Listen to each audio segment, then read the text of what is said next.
Je cède maintenant la parole à la députée de Joliette pour une durée de 13 minutes 45 secondes. Merci beaucoup, Madame la Présidente. Je vais avoir quelques questions, donc si on peut être équilibré dans questions-réponses. Votre collègue de l'Éducation, évidemment, avec son projet des maternelles 4 ans, dans le fond, de votre gouvernement, je rappelle que nous, on continue à se questionner là-dessus parce que, bien sûr, outre les coûts qui sont très, très importants, une maternelle 4 ans, une classe est le même prix qu'un CPE au complet, mais ça a eu un impact aussi sur la pénurie d'éducatrices dans les CPE et dans le réseau parce que, vous l'avez dit vous-même en Chambre, votre collègue a fait un appel aux éducatrices pour qu'elles s'en viennent travailler avec les enseignantes dans les classes de maternelle 4 ans. Est-ce que vous pouvez nous dire si vous savez combien d'éducatrices ont quitté les CPE pour aller transférer vers les maternelles 4 ans? Ça, je pense que c'est une réponse qui vous a été donnée. Il me semble bien avoir ça dans lui, une non, des en fait, fiches. lui, il nous a dit non. C'est ça. C'est-à-dire qu'on n'a pas cette donnée-là, évidemment, là, qui est ventilée comme ça, de la provenance des éducatrices. Quand elles sont embauchées, là, il n'aurait pas demandé « vous venez de quel domaine ».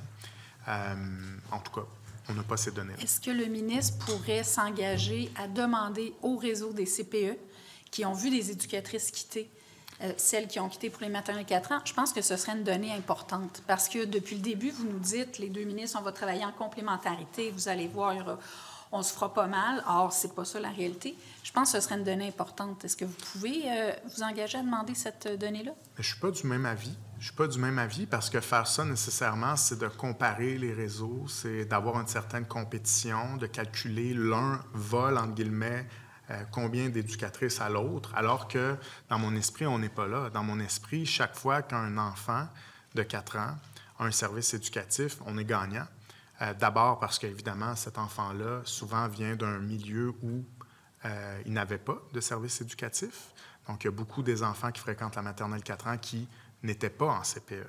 Donc ça, je pense que c'est une grande victoire.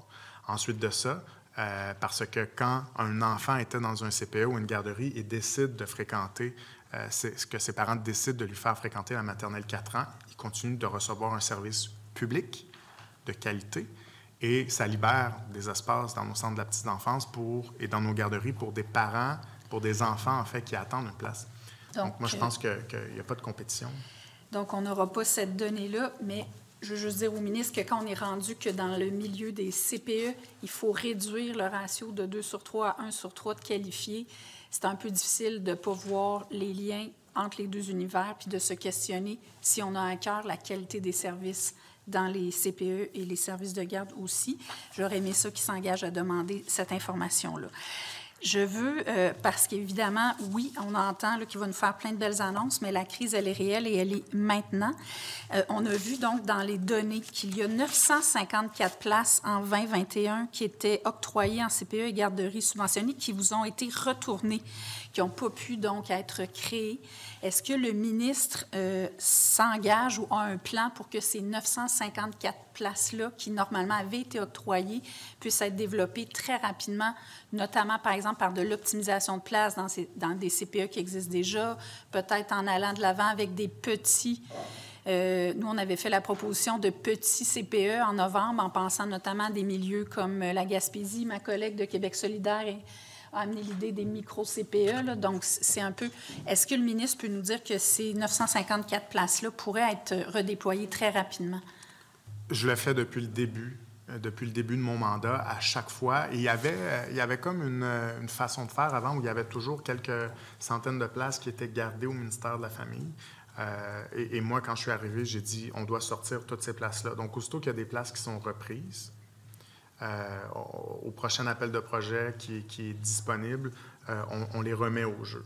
Donc, évidemment... Puis vous êtes, Madame la Présidente, le ministre est obligé d'attendre le prochain appel de projet? Bien, c'est-à-dire, quand on fait un appel de projet, ça demande beaucoup de travail. Là. Donc, là, par exemple, on a un appel de projet qui est en cours. Lorsqu'on reçoit les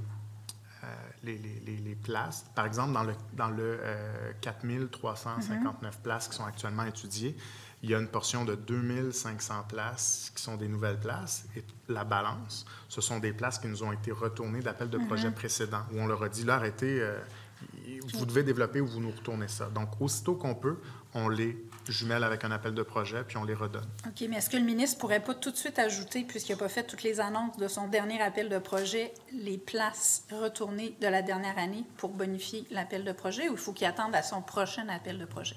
Non, c'est-à-dire quand, disons, on le fait là, dans l'appel de projet 2019, je ne veux pas me mélanger, on avait annoncé 2500 places. On avait des places qui nous avaient été retournées au ministère. On a bonifié le nombre de projets qu'on a approuvés. Donc, dans chacun des appels de projet, lorsqu'on a reçu les projets qui nous sont recommandés, qui sont pertinents, que la qualité est là et que la faisabilité est démontrée, bien, si on avait annoncé 1000 places, je vous dis un chiffre comme ça, mais qu'on a 500 places qui nous ont été retournées, on peut les rajouter. Et c'est ce qu'on fait depuis le début. OK. L'autre enjeu, quand on fait les appels de projet, c'est dans l'évaluation des besoins pour savoir dans quelle région on ouvre donc ces appels de projet. Puis, ce que je comprends, c'est que les places, moi je les appelle les places fantômes, là, les places qui existent mais qui ne sont pas comblées en milieu familial, qui sont rendues maintenant à 33 % du réseau familial, sont prises en compte parce qu'en théorie, elles existent.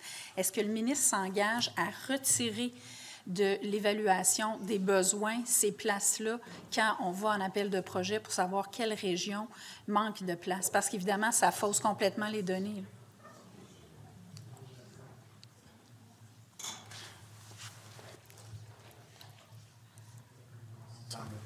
J'ai eu un doute, là, mais effectivement, c'est déjà le cas, là, quand les places ne sont pas réparties. Donc, quand elles sont...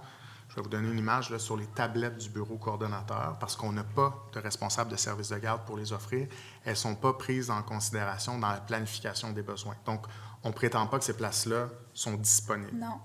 Mais les places dans un milieu familial non comblé, mettons que moi, je suis un milieu familial, j'ai en théorie 6 places, j'en ai 3 seulement qui sont comblées. Ça, c'est compté. Là, tout ça, ça fait partie. Oui, okay. Vous avez raison. Ça c'est compté. Là, en même temps, il y a une variabilité qui est très importante. Là, ce serait, bon, est-ce que je peux dire impossible, là, ou presque, là, de prendre ça en considération quand on fait nos lectures, parce que, par exemple, il peut y avoir le départ de 2 enfants pour l'école.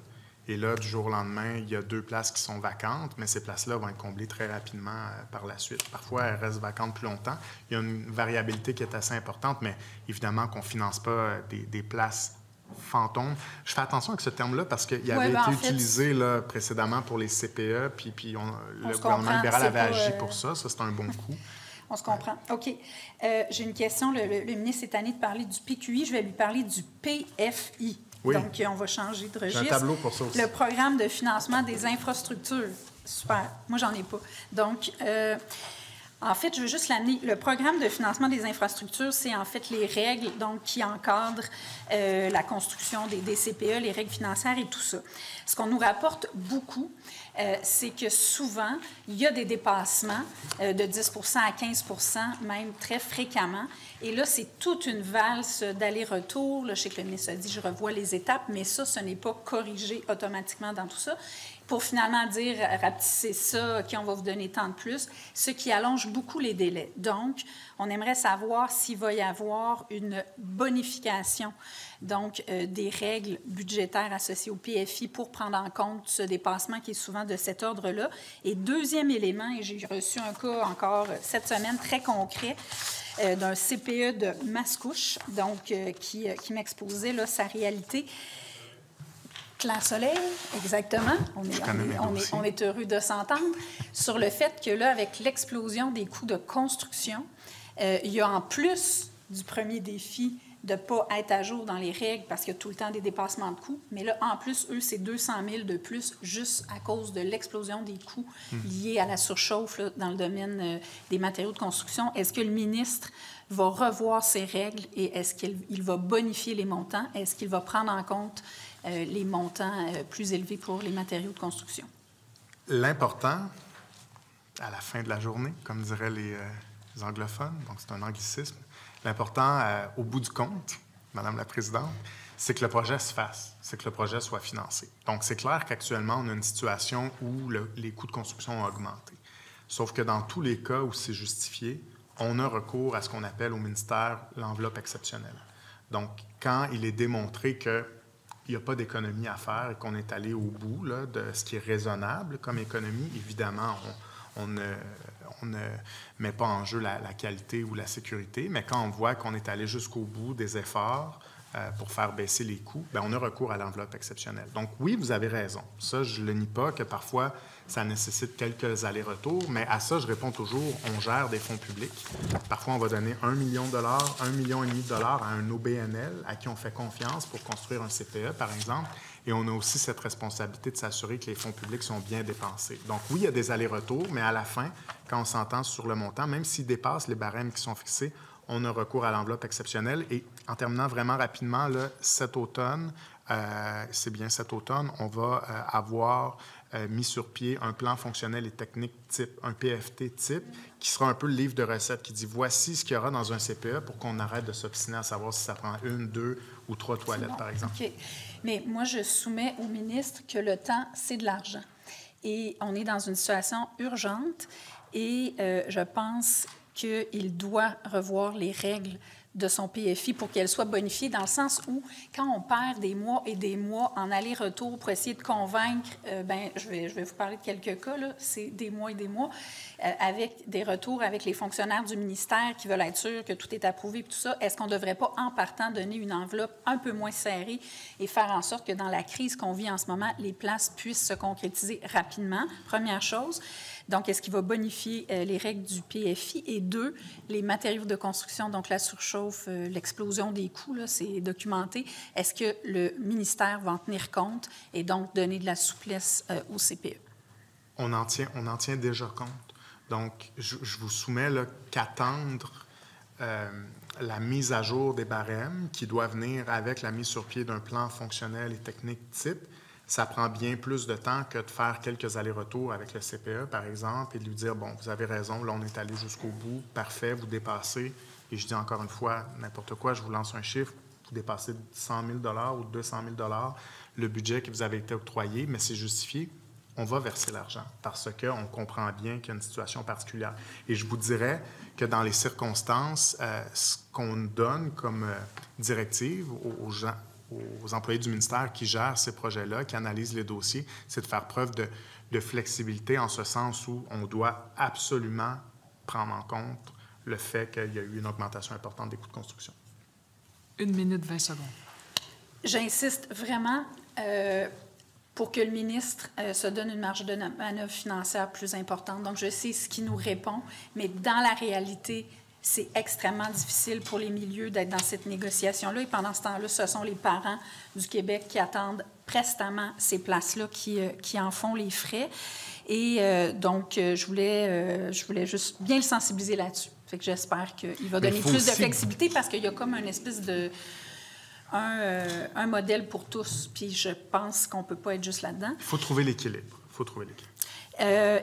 Et puis, je voulais deux dernières choses. Il nous dit qu'il va annoncer des places, la proportion qui vont être des places de CPE en CPE dans les nouvelles places qu'il va nous annoncer. C'est parce qu'il nous annonce, mais il ne nous annonce pas. Donc, il nous annonce, il veut qu'on soit content, mais il ne nous donne pas les détails. Moi, je lui demande. Puis, l'autre chose, on a reçu une proposition pour permettre le développement de places qui pourraient se faire plus rapidement si on y allait par l'optimisation, comme je disais un peu tout à l'heure, de CPE qui existent déjà, qui pourraient facilement être agrandis ou avoir plus de place. Est-ce que c'est une option que le ministre regarde? C'est une proposition qui nous a, été faite par l'Association québécoise des centres de la petite enfance. Merci beaucoup, monsieur va regarder le comme ministre. toutes les autres. Sauvé par la cloche. Parce que j'ai pas de détails.